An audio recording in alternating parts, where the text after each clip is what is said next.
people say, I don't have time to do that. But it's not about having time, it's about making time. So what was it like before you started a business, and how did you find time with everything else going on to start a business? In life, you play the hand you're dealt, right? And you make it work despite your circumstances if you believe in it and want it enough and your why is strong enough. We have to be more intentional, I think, than ever in human history, actually, because there's probably never been so many distractions that you can use to get away from what's really important for you. At the road from zero and no prior experience and being very time poor, balancing it with a job, to £4 million in sales. The pain of me doing that task was so much less and lower than the pain of not achieving the goals that I'd set out. 99% of people won't do it, so it doesn't matter. But watch what happens if you're in the 1% that do it.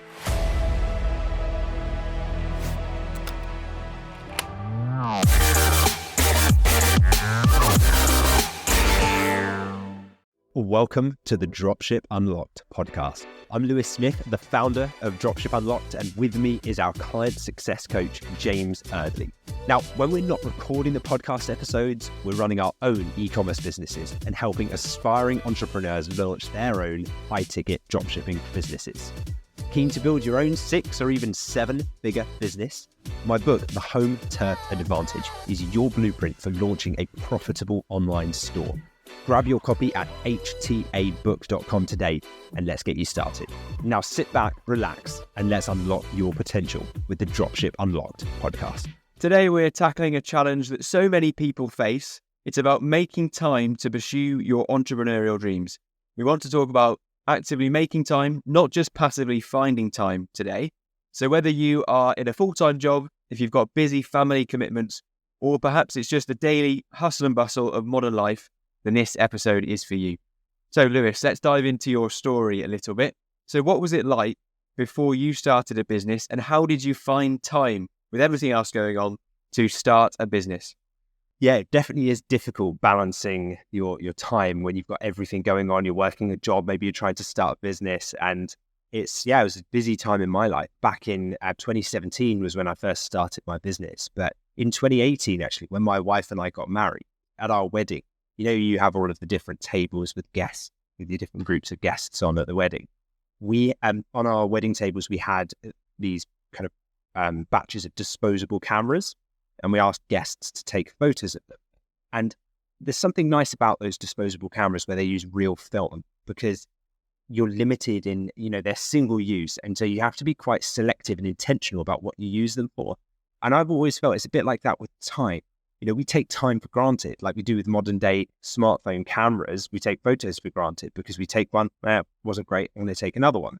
It's the same thing with time. If you spend your evenings browsing social media on Netflix, like not really paying attention to how you're using it in the long term, you forget that time's actually finite, it's limited. And so it's like those cameras with the disposable cameras with the real film in them. When people realize that they only get one shot with those, and to get it right, obviously you can take several, but you are limited. It just focuses the mind a bit more. And so that's the way I like to think about time. It's like, it is limited, so make the most of it and use it wisely.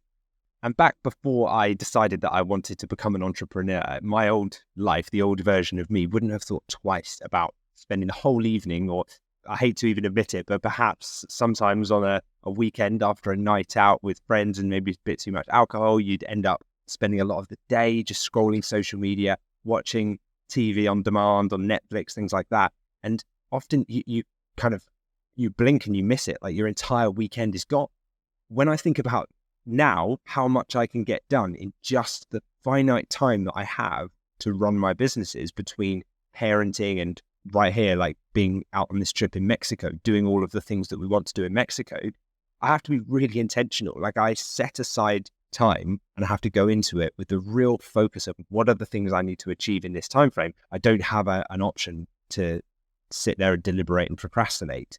I can't afford to just lay down scrolling on social media anymore. I don't have that luxury.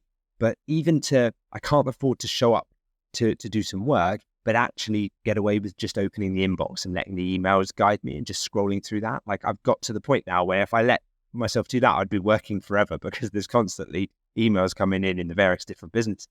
So I have to look at the 3 biggest things that I want to achieve that day that will make the biggest difference in my business and really go after it. That's the way that I tend to do it. And there was a study by Inc. magazine recently that showed that most entrepreneurs are masters at time management. And so they'll find success through efficient use of limited time. So I definitely used to struggle with this in my old job, spending all my day at the desk, you just log in and you think you're being productive, but really you're just keeping busy. You're just looking at the emails and you're letting like other people's requests for action guide your day.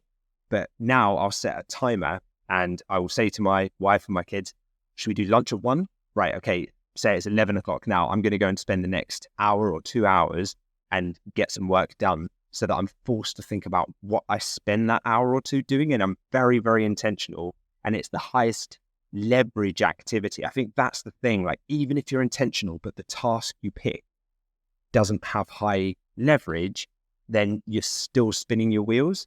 For example, right now, this morning, I could have sat here and typed out a few emails. I could have responded to the hundreds of different requests we have in the various different inboxes. But instead, I decided to film this podcast with you, James, right? Which eventually we hope will reach hundreds of thousands of people in the future because it's locked in time.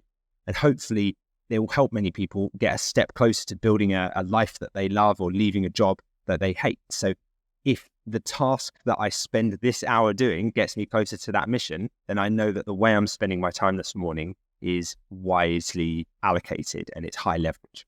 And we live in a world in the modern day where we've got endless choices and endless things pulling us in any direction with our time. So we have to be more intentional, I think, than ever in human history, actually, because there's probably never been so many distractions that you can use to get away from what's really important for you. So being intentional, I think, is the first point. And I'm glad you raised that, especially in today's day and age. But the only way we can start to become intentional for me was that I had to first connect to a mission. And you mentioned there that the only way you know whether you're being intentional with your time or not is if you know what's most important for your goals and for your mission. And I think before people realize what their mission is, they actually just decide that distractions are more important than anything else that they want to do. I'm sure we'll dive into that more in this episode, but I'm keen to hear and dig into the feelings that people have. So what are some of the common obstacles and phrases that you hear people use when you know that they're struggling to find time to follow their dreams? Sure. So the biggest perceived obstacle that we see time and time again is I don't have time. People say, I don't have time to do that. But it's not about having time. It's about making the time. The time doesn't just appear. If you just wait for yourself to have time, you'll never find it. Do you ever have those days where you just have so much on your plate? You've got so many things to sort out. You have your like admin list of tasks and it's like just building up and you just have so many things that you have to tend to or fix. And I think this becomes even more exacerbated when you become a parent because there's so many extra bits that you need to think about, that to throw in the idea of then launching a business on top of all of that just seems quite crazy. It just seems unattainable and unrealistic. But that's because, firstly, a lot of the things that you are spending your time doing could either be batched, so you don't have to constantly be fighting fires and doing things as and when they arise. You could actually batch them and do them in blocks, or they could be delegated to someone else, or they could be outsourced, whether it's someone on your team, or even if it's a personal thing, like if it's to do with your personal life. If you check out some of the freelancers on websites like Upwork and look at what they're capable of doing, whether that's a personal assistant to help you with like day-to-day life management, or a bookkeeper to help you with your taxes and your bookkeeping in your business. Maybe it's an admin organizer to just help organize your calendar, keep things organized for you. There are so many people with various different skill sets who can take things, even non-work related things, off your plate and just free up so much time for you. Then when it comes to work, sure, it's going to be a long, arduous task if you're trying to figure this all out on your own. If you on top of all of those to-dos, if you then say, I'm going to start a business and I'm going to figure out the steps on my own, you could be working at it for many years and still not guarantee yourself success. But if you can model someone who already has the type of business that you want and simply follow the steps that they lay out, even if that just means every evening after your crazy to-do list finishes, you spend 30 minutes following a couple of actions, and every day you build on that momentum from yesterday, and it's that cumulative compound effect.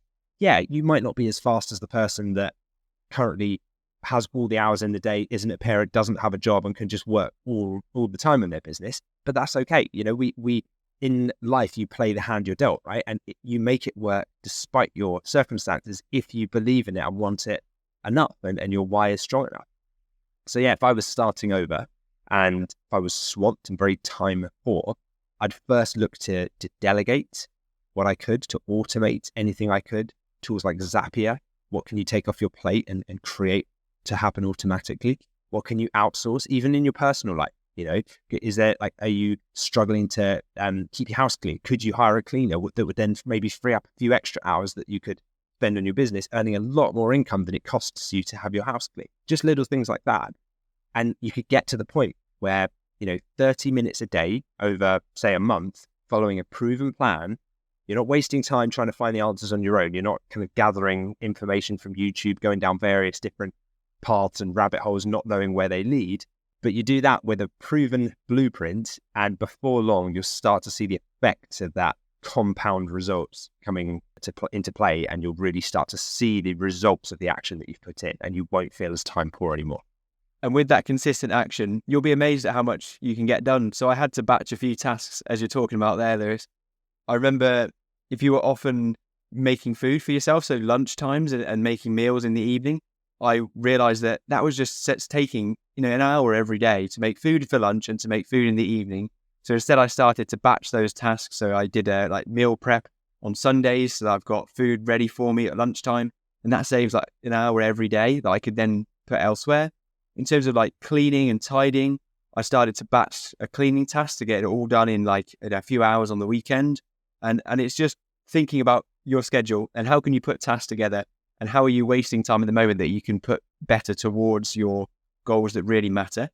And also talking about that statement that we hear people use a lot is, I don't have time. I just can't do that. I'm too busy. So now, when I first started my business, I would make a switch in my mind. So whenever I said that to myself or to somebody else, that I just don't have time for doing a certain task, I'd switch that to think to myself, I just don't care enough about that task, or I just don't care enough about doing this certain thing.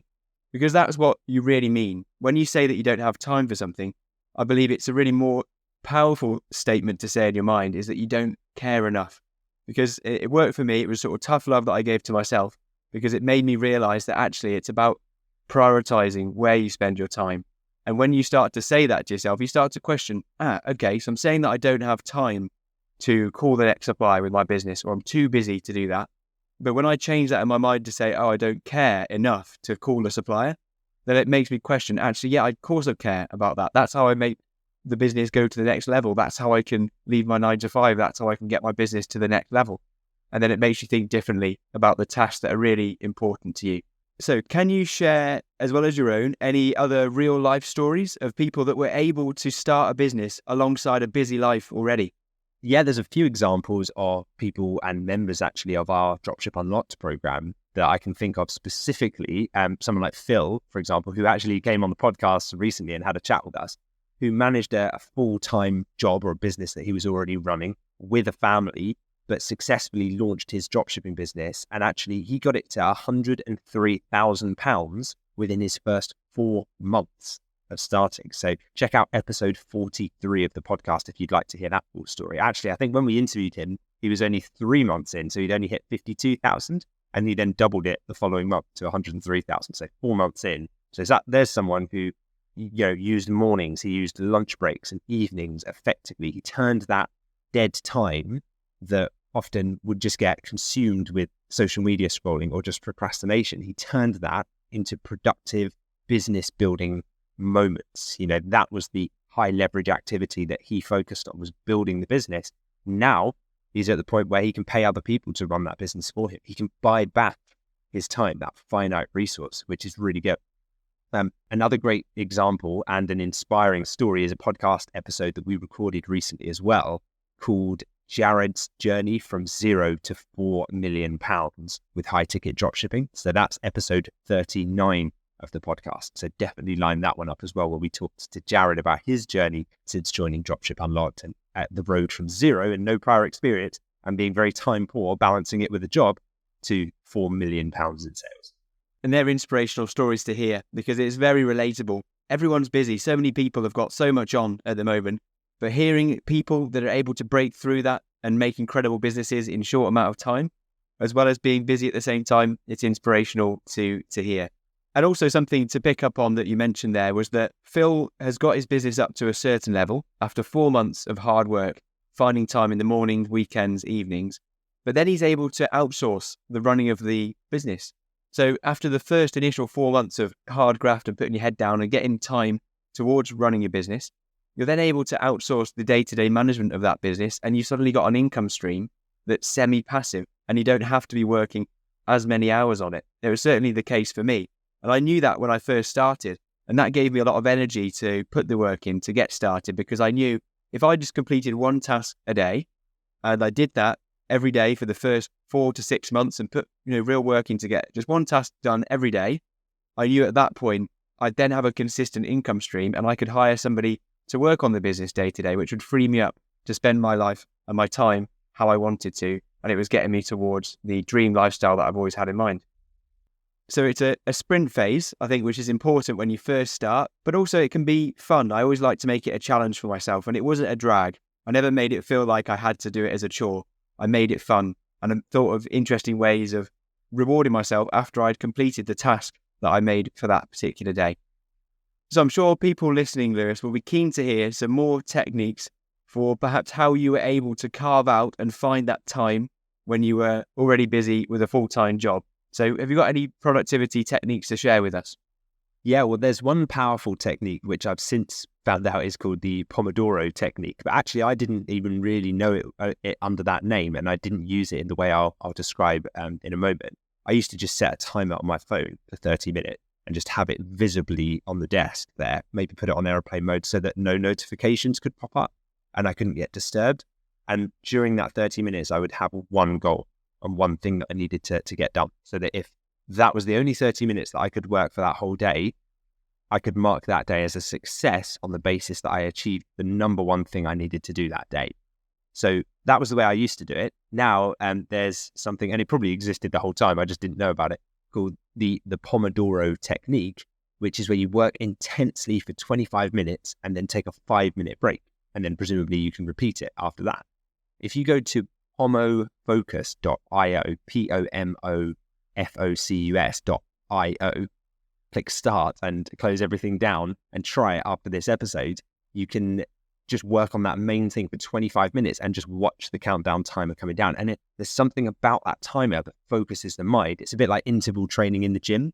Your short bursts of focused effort, it can lead to significant gains. And it means that in that time where you know that the time is about to end, you can push yourself harder than you would if there was just this like open-ended, you just got to work as hard as you can and there's no end in sight. Like you start to, your mind plays tricks on you and starts to make you say, well, you can't sustain this, so you better not work as hard. Maybe we'll look at YouTube for a bit. Maybe we'll do a bit of procrastination here. Instead it's just focused intensity for that time. And if you are really struggling to find the time, then a great way of using that and incorporating that technique into your day is to schedule your day in these intervals. So like you said, with batching some of the tasks that are taking up your time, well, you've even sometimes got to batch the tasks where you're building your business and say, maybe I've only got between 6 and 7 a.m. every day to build my business, and then between 7 and 8 p.m. to build my business. Okay, so you've got 2 hours there. What are you going to do with them? That's 4 half-an-hour blocks that could be focused, intense, going after one specific task at a time and really getting the most out of it. So even, I think, despite your time being limited, it's not even a case of, your time's limited so you can't do as much. Sometimes you'll find you actually do more knowing that your time is limited because it focuses the mind in a way that just wouldn't happen if you had 8 hours open in your calendar and you just like, well, I'll get on with it today at my own pace. So I think there's something very, very powerful there. And another thing that I've got into the habit of doing is after you have completed a task, after you've worked really hard, make sure you reward yourself afterwards. Like for me today, I'm here in Playa del Carmen in Mexico for about 6 weeks. I'm going to film this podcast. Then I've got to interview a candidate for a new role at Dropship Unlock that we are hiring for at the moment. Then I've got to have a review of a video from our videographer that we're about to release. Then I'll approve a VAT report from our accounting team. And after that, I'm taking my son swimming to the pool, because that's the reward, that I'm going to get those things done, because those are the most important things in my day to day. And after that, I'm going to have some downtime and spend some time with my son. So I guess that's an example of it. Whatever your reward is, whether it's going out for a coffee, whether it's going for a bike ride, a run, or whatever you want to do, watch some TV, like that, baking that in so that your brain starts to realize, oh, this was good. I was very productive and I got this reward. And it starts to habitualize that productivity. Exactly. And you can make it fun for yourself. As soon as you become intentional, it's fun to look back on your day when you've had the 3 hours of productivity, you've got the most important task done, then you've had some time to do whatever you wanted to do, relaxing, spending time with friends and family, and you can look back proud on the day that you've had because you've got the most important task done and you've enjoyed yourself while you're doing it as well. I know I used to spend some time on the weekend. I'd carve out a couple of hours and I'd reward myself afterwards by just watching TV with my girlfriend, or we'd go and take the dog for a walk in the local park or a nearby sort of countryside area. And yeah, I used to love that. It was great. It felt like it was so rewarding to be able to reward yourself after you've done the most important task. So it's fun. It doesn't need to feel like a drag. You just need to be a little bit creative and more intentional with how you spend your time. So prioritization and focus are going to have a key role to play to make sure that we can make time for the things that are most important to us. So how do you go about actually prioritizing things, and how do you think other people should focus on the most important tasks? Well, something I find that's helpful is to start each day by identifying the top 3 tasks that are going to move your business forward. Knowing that even if you manage to only tackle number 1 or number 1 and number 2, you can still call the day a success if you get through those things. And a good way of doing this is, rather than waking up in the morning and thinking, right, what have I got to do today? Like trying to sift through your to-do list to find the top 3 things, is plan tomorrow today. So at the end of your day, just take some time to figure out, okay, what are the big things I need to do tomorrow that will really make a difference? And what are the things that I could delegate or outsource or get off my plate? And what are the things I need to do? And focus on those things. And what that does is, when you do it the night before, it allows your subconscious mind to kind of process those 3 things whilst you sleep. And you'll be surprised that when you wake up in the morning, you might not think that you have been processing them or thinking about them or considering them, but they'll have been kind of dormantly running through your mind throughout the night while you slept. And it's a bit of a hack, really, mentally, in terms of being able to start the day prepared, ready to go, and already have a bit of a head start on some of those tasks. You know, it's like when I packed my case to come out here to Mexico, I was looking at all of the things that we could take for a 6-week trip. And I had to really prioritize what went in there. You know, you have to really think, well, do I need all of this extra stuff? Or can I just take the essentials for the journey and the other stuff can just be left behind?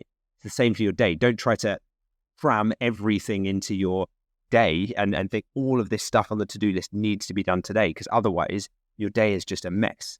You know, or if you pack too much in your case, you get charged the excess baggage fees at the airport. Yeah, I love it. I love the analogy of baggage and packing a suitcase, because it's similar to prioritization with where we spend our time. Because I realized when I started to get more busy with growing a business that whenever you say yes to something like growing a business, you have to say no to something else. So with the suitcase analogy, yes to the hair straighteners, no to Jay's trainers is normally the way it goes with my girlfriend and I, and she often wins that battle. But it fits in with time prioritization as well. You know, think about what are you going to say yes to? Therefore, you have to say no to something else. And it all comes down to prioritization. So think about what's the most important things for you, and how are you going to make sure your schedule is pushed towards getting the things that are most important to you done, and you have to leave those things that are not so important behind, wherever that is for you. But you'll know your own schedule. I think we all know that perhaps we have busier times at different times of the week.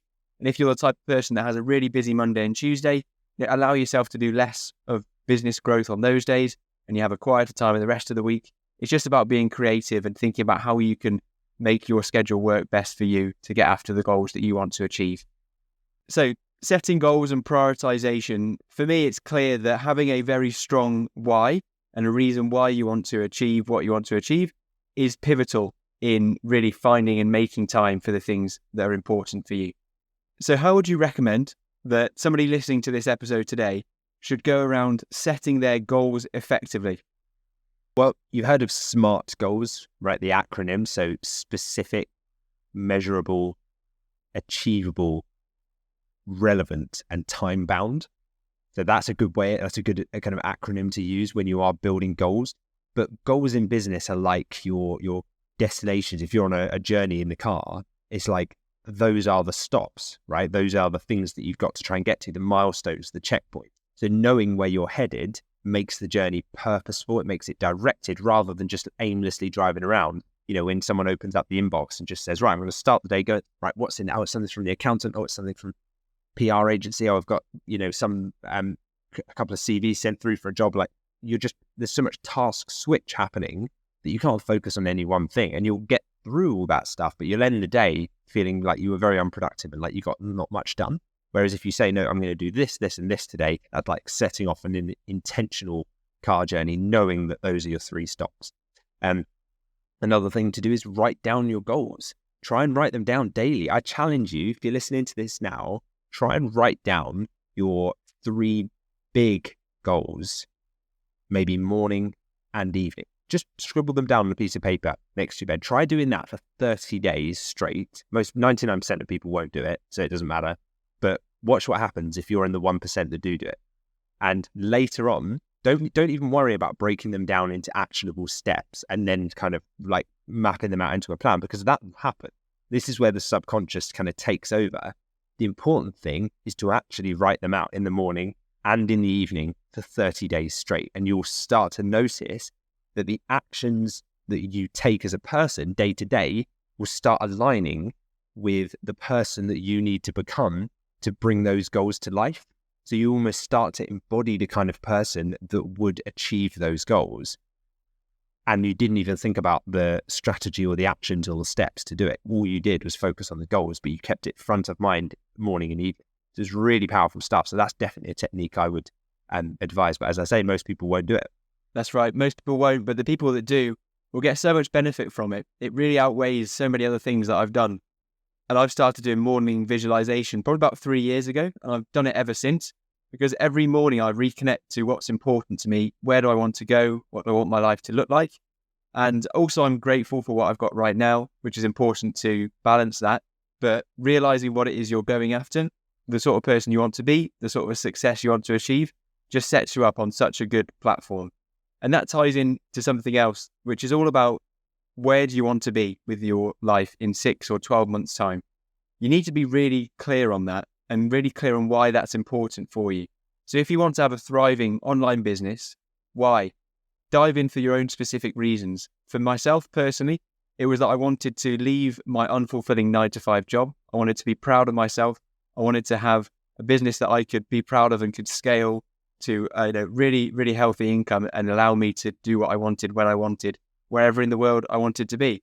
And that goal was so powerful for me that it meant that doing the work to get there was a no-brainer, because I created that so powerful in my mind.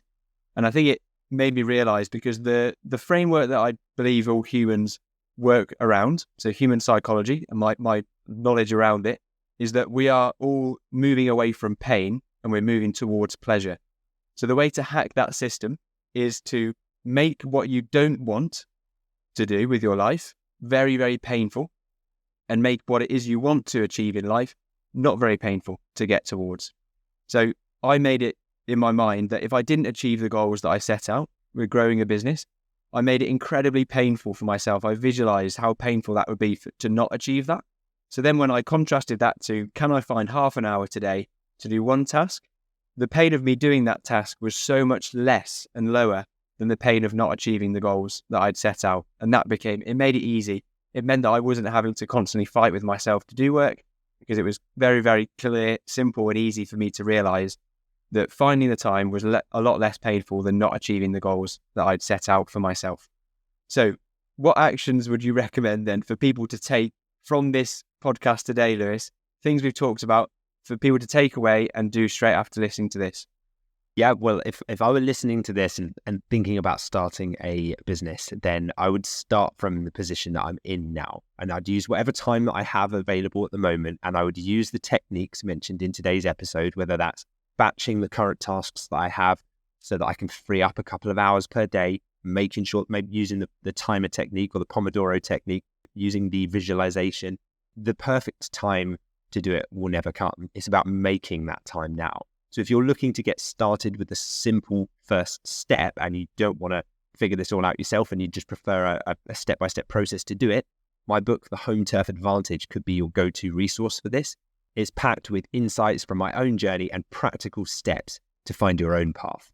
You can get your digital copy at htabook.com in just a few clicks. Remember, the only way to truly fail is to never start. So we're excited to see where your journey takes you and perhaps feature your success story on our podcast in the future.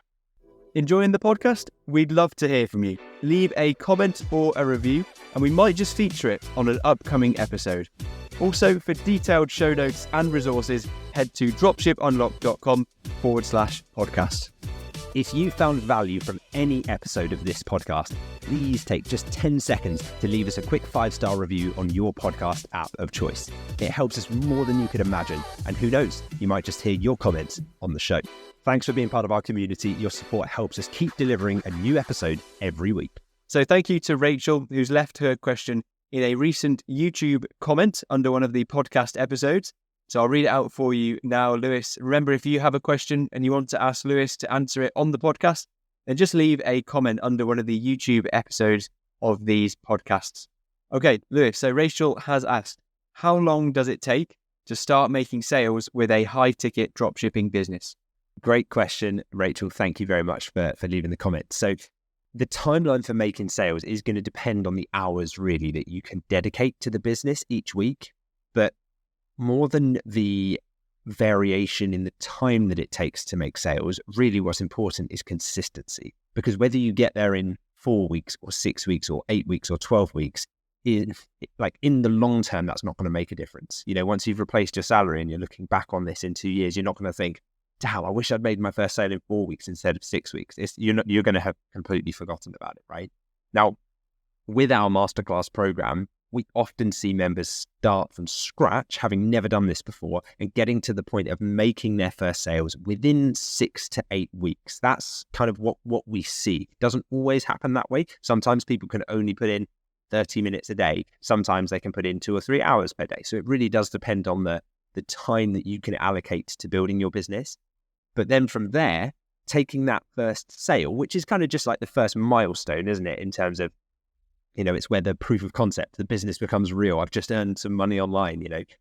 From there, ramping things up is where it really becomes fun. And so that's where people like Phil, who I mentioned earlier, who hit £103,000 in sales within just 4 months of starting, or Jared, who flew out the gates when he started with us, hit 310,000 in sales in his first 6 months, and has since gone on to surpass £4 million over the next 4 years.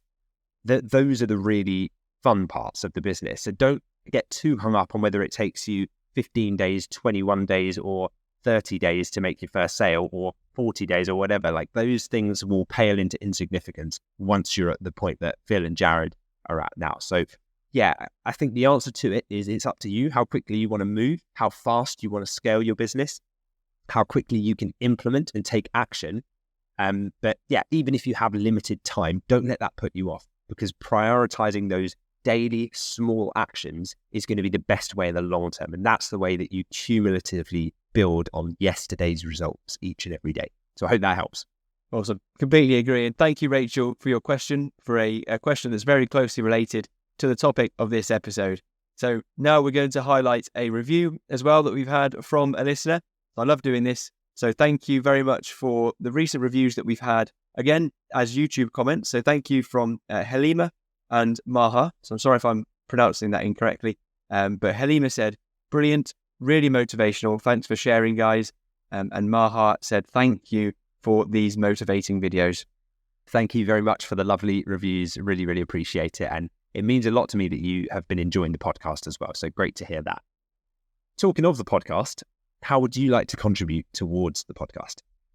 It's really easy, and all you need to do is leave us a quick review on the podcast platform that you use. And for those of you on YouTube, just comment below this video and we might just read out your review in an upcoming episode. As we wrap up today, one question I have for you is, who do you know who could benefit from hearing this? Open up your phone, click the share button on this podcast and send the link to this episode over to them on WhatsApp. And just say, I thought you might enjoy this. That tiny gesture from you could be the thing that changes the direction of that person's life for the better. Thanks for joining us on this episode of the Dropship Unlocked podcast. We hope you're walking away with insights and inspiration. To kickstart your e-commerce journey, grab a copy of my book, The Home Turf Advantage, at htabook.com. It's a distilled guide based on real experience to help you build your e-commerce venture. Don't forget to hit the subscribe button for more strategies and success stories. And if you like what you heard, a 5-star review would mean the world to us, and you might just get a shout out on an upcoming episode.